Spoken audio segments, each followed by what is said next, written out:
again, not inherently wrong, just kind of different. So it's, what is it? It's hardwired? Oh, yeah. So this is, instead of using the plug, they just did that. So in case you wanted to take this, what is this? Oh, this is an aeration tank. Okay. And that is the aerator. So Okay. that's what's adding all the air to it. So what do you have to add air to it for? This is, as opposed to a septic tank, this is a aeration advanced treatment unit, but it's an aeration tank. Okay. So instead of having no oxygen and having septic bacteria living in there, you have aerobic bacteria, which is nice because they're much more effective at eating all the bits and bobbles in there. Oh, okay. So it comes a little bit cleaner out of here to go to the pump tank, which is good because then you're pumping clear water, relatively, out to the drip field. So instead of conventional laterals and gravel and rock, you have what is really a lot like the like half-inch irrigation pipe, that real thin stuff with a bunch of little drip containers. Almost the exact same thing over the backyard. Okay, so is it all over the backyard? Because they wanted to put a pool in here. I don't have a good drawing for where they are. The problem with the drip is they're a little harder to find.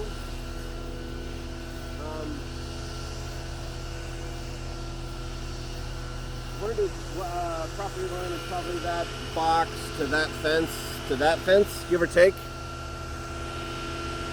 I'm sorry. Oh, yeah. Oh, there's that, like a telephone. You mean out that way? Yes. All the way. So that line to that side, that fence, and that fence.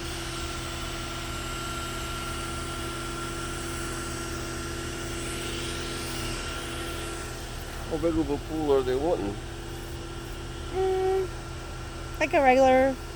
Like a above ground, in ground? in ground, I assume.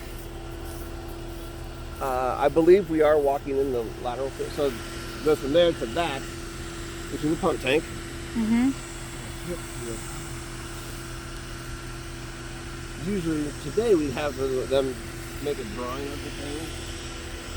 We're rolling. And so we're going to kind of make some educated guesses. Because to put in a drip, we put in a whole bunch of lines.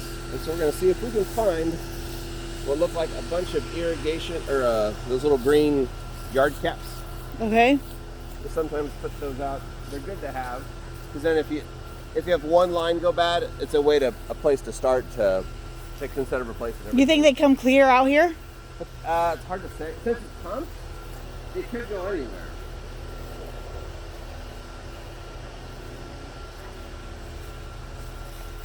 And the little caps we're looking for would be at the ends. So the far end or the near end. I would expect it to be Clear out here? less common. This grass in here looks like a lawn. It looks to be well irrigated, like it's a bunch of fescue, really. Uh-huh. All in really healthy shape. That makes me think that this is where the drip field is, because every time it runs, it's going to effectively water the whole thing. Kind of looks like there's a little, like there's a track there, a little divot here, a little divot here. I'm thinking those are the arms of it.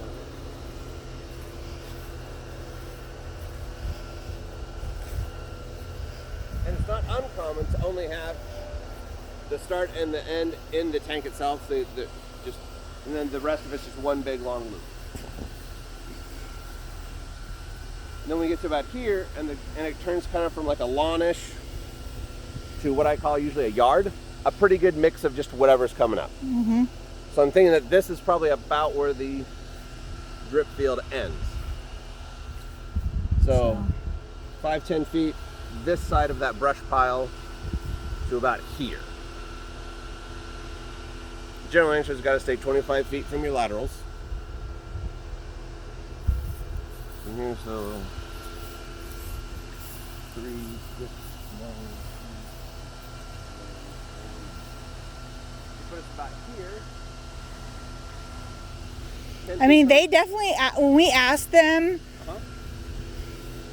whether or not there were laterals in the backyard, they made it sound like everything was on that side, so that this would be a place to have a pool. That's So that was like a big thing when we made the offer. sure. I'm not saying that's impossible. I'm just saying from what I'm seeing, it's not like